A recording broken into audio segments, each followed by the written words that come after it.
반갑습니다. 또 열심히 공부 한번 해보자고. 오케이?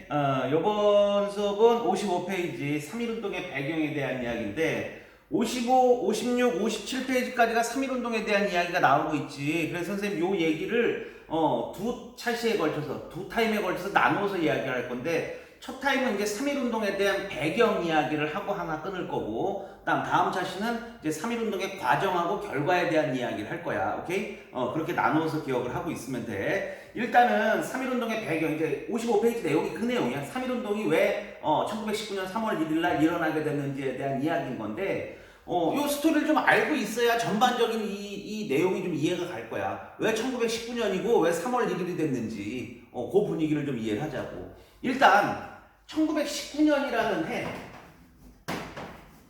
3.1운동이 벌어지는 1919년 3월 1일 날 3.1운동이 벌어진 거야. 이건 알고 있어야 돼. 3.1운동 몇 년도 벌어졌는지 모르고 이러면 매국노 쪽발이 알겠지? 한국인이면 당연히 3.1운동이 일어난 해 정도는 기억을 좀 하고 있어야 돼. 그지? 그래서 1919년 3월 1일 날 이 만세 시위 운동이 대규모로 일어나게 되는데 왜 1919년이냐 그 이야기를 먼저 좀 해보려고 하는데 요 1910년대에 1914년부터 1918년까지 18년 10월 겨울까지 전 세계를 강타한 대규모 사건이 있었어.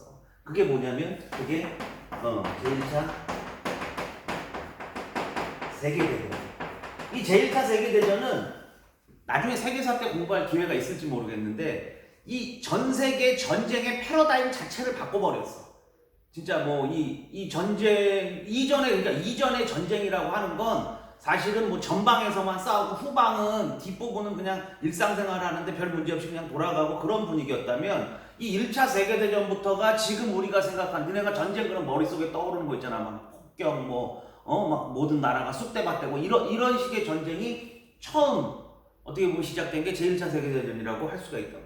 이 전쟁을 4년이나 할지도 몰랐었고 이 전쟁하면서 유럽 전체가, 그러니까 유럽이 중심이 된 전쟁이었는데 유럽 전체가 완전 쑥대밭, 진짜 지옥 끝까지 갔다 왔어. 죽다 살다 온 거야. 근데 앞으로 이런 전쟁 한 번 더 일어나면 이제 이 전 세계가 망한다. 이제 우리는 끝이다. 이런 생각이 아예 머릿속을 지배하게 만들 만큼 엄청나게 피해가 컸던 전쟁이란 말이야. 기본적으로 그러니까 이 전쟁이 왜 일어났었냐? 그냥 단순하게 얘기하자면 제국주의 국가들이 너무 이제 발전을 하면서 식민지 쟁탈전을 벌이다 보니까 서로 자기들이 먼저 식민지를 차지하려고, 그러니까 먼저 제국주의 국가가 된 나라하고 뒤에 제국주의 국가가 된 나라가 식민지 쟁탈전으로 싸우다 보니까 벌어진 전쟁이 1차 세계대전이거든. 그래서 그러니까 먼저 제국주의 국가가 된 나라들, 뭐 영국, 프랑스, 뭐 러시아, 뭐 미국 이런 나라들이 한 편 먹고 후발주자들, 독일, 그다음 오스트리아, 뭐 오스만 제국, 불가리아 이런 애들이 편먹고 싸워가지고 어디가 이긴 거야? 영국, 프랑스, 미국 이런 애들이 이긴 거지. 러시아는 중간에 전쟁하다가 피해가 너무 크니까 그 공산주의 혁명이 나가지고 전쟁에서 중간에 17년인가 빠져버리고 뭐 그런 식으로 해서 이제 전쟁이 끝이 났어. 그래서 그 1차 세계대전 끝난 해가 1918년인 거야. 오케이? 자, 그러면 이 전쟁 끝났으니까 얘네가 이제 이 상태로는 안 되잖아. 앞으로 이제 이런 일이 절대 다시 벌어지면 안 되는 거야. 이런 전쟁이 한 번 더 벌어지면 끝이 난단 말이야. 그래서 이 전쟁 끝나고 나서 이 전쟁에 대한 이야기를 이제 정리를 한번 하고 그 다음에 이제 지네들 있잖아. 뭐 독일이 중심이 되는 건데 어쨌든 이 독일 이런 전쟁 지네들한테 어떻게 우리가 피해본 거 뺏어낼 거냐 해가지고 이런 걸 정리하기 위해서 프랑스 파리에서 이제 전 세계 이 관련된 1차 세계대전 관련된 모든 나라가 다 모여서 국제 회의를 개최하는데 그게 1919년 1월 달에 열렸던 파리 강화 회의라는 거지. 오케이? 여기까지 이해되지? 그러니까 파리 강화 회의에 이제 이긴 나라, 진 나라 다 모여가지고 이제 해결책을 보려고 하는데 여기에 그러니까 1차 세계대전을 유럽이 비등비등할 때 영국, 프랑스 얘네가 한 먹고 독일하고 비등비등할 때 이 전쟁을 승리하는데 결정적 기여를 한 나라가 미국이야. 오케이? 그리고 이 미국이 이때부터 영국을 제끼고 세계 최강국으로 올라서게 되는 거야. 1차 세계대전을 겪으면서. 그리고 모든 나라가 다 누구한테 빚이 있어. 미국한테 다 빚이 있어. 미국이 공장 돌려가지고 만든 물건 가지고 얘네가 유럽에서 싸운 거야. 그러니까 이 모든 사람들이 누구를 무시할 수 없는 상황. 미국을 무시할 수 없는 상황이고 야 미국이 뭐 해? 그러면 이제 할 수밖에 없는 상황이란 말이야. 지금 1차 세계대전 끝난 이후의 상황이. 그러니까 이 당시 미국 대통령이 우드로 윌슨인데 이 윌슨 대통령이 파리 강화회의에서 무슨 얘기할지가 이제 귀를 쫑긋하고 있는 거지. 미국 대통령이 뭐 하자고 하면 그 하자는 대로 해야 될 판이야 지금. 안 돼, 못해, 이렇게 지금 토달할 수가 없는 상황이야. 그래서 어쨌든 이 파리 강화회의에 미국 대통령이었던 윌슨이 나와서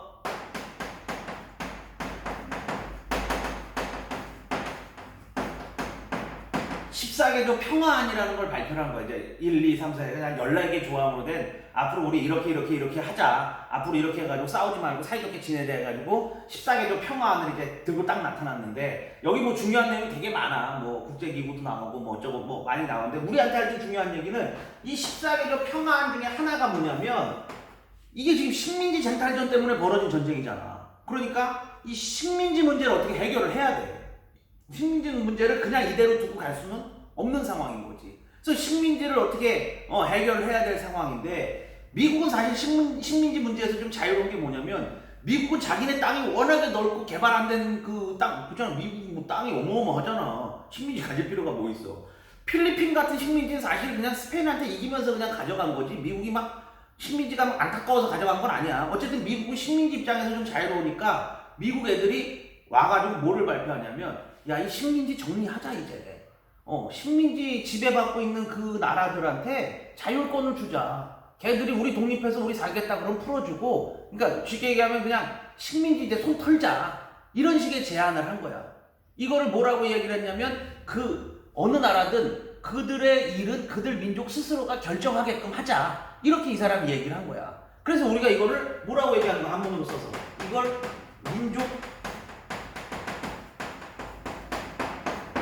민족 자결주의라고 이야기를 하는 거지. 오케이? 그러니까 민족 자결주의라는 게 뭐야? 그 민족의 일을 그 민족 스스로 결정하게끔 하자. 식민지 벗어나고 싶다는 애들이 있으면 풀어주자. 이 얘기인 거야. 간단히 얘기하면. 그러니까 이제 이 상황이 이렇게 되니까 다른 애들이 지금 무시할 수는 없잖아, 미국을. 근데 지금 유럽의 승전국 애들은 미국하고 입장이 다른 게 영국, 프랑스 뭐 이런 애들은 지금 1차 세계대전 해가지고 완전 지금 거지 개꼴이야. 완전 나라가 진짜 망하기 직전까지 갔다 왔단 말이야. 근데 이런 와중에 지금 자국 경제도 지금 회복이 안 된 상황에서 영국이나 프랑스 같은 나라들이 식민지 풀어주면 그냥 눈 뜨고 죽으란 말이랑 똑같은 거거든. 그러니까 얘네가 되게 지금 영국이 인도 이런 나라에 물건 팔아가지고 간신히 연명하고 있는데 인도를 어떻게 풀어줘? 프랑스가 저 베트남, 라오스, 캄보디아 여기를 어떻게 풀어주냐고. 근데 미국 대통령 이야기 무시할 수 없고 그러니까 뭐 사람으로 치면 뭐 이렇게 그래 뭐 좋아 뭐 그래 그렇게 하자 이렇게 약속은 해놓고 자기들 식민지는 못 풀어주는 거지. 그러면 어디 식민지를 풀어줘? 이거에 대해서 좋은 거 있잖아.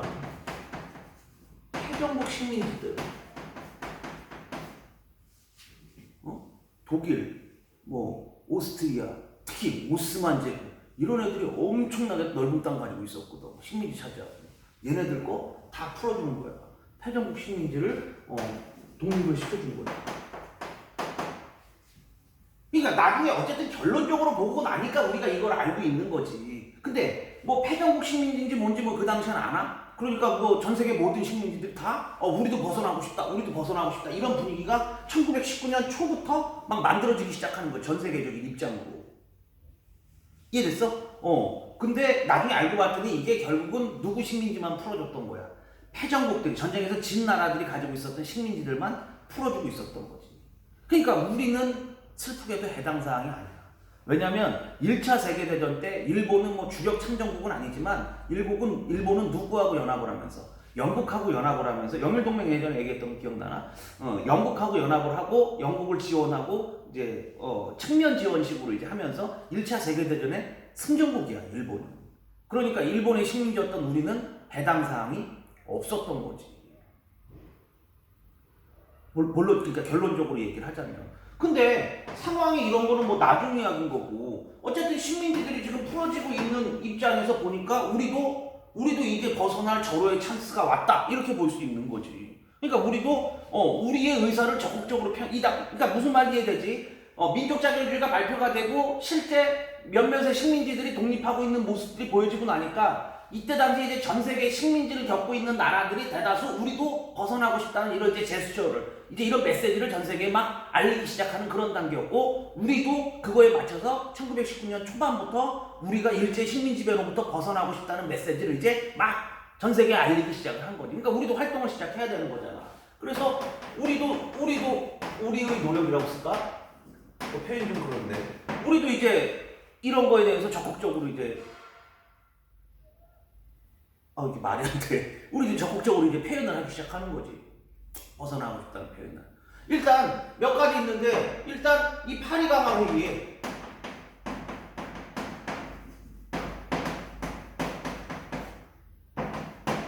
대표를 파견했어.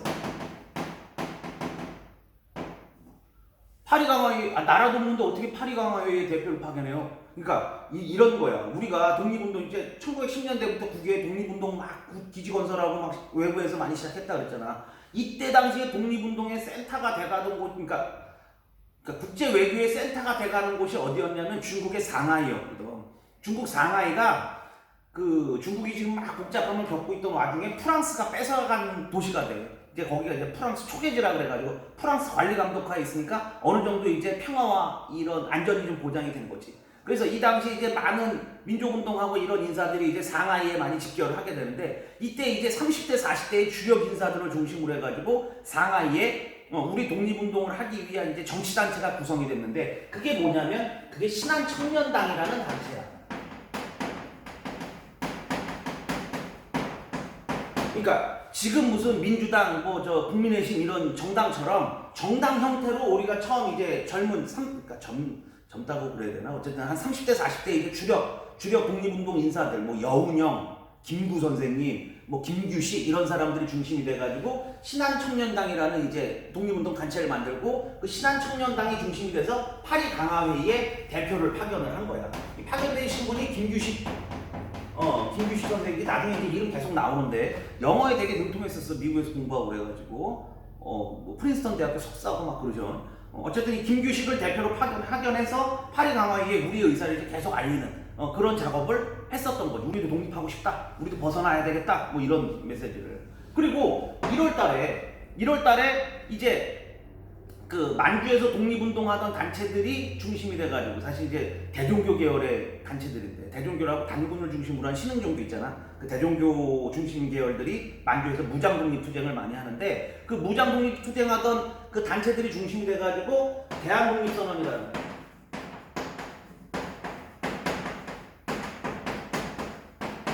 대한독립선언이라는 것도 발표를 하게 된단 말이야. 이거는 이제 만주에서 1919년 1월. 이게 이 중학교에서 얘기하기 좀 그런데 이게 다른 말로 하면 이게 무호독립선언이라고도 얘기하거든.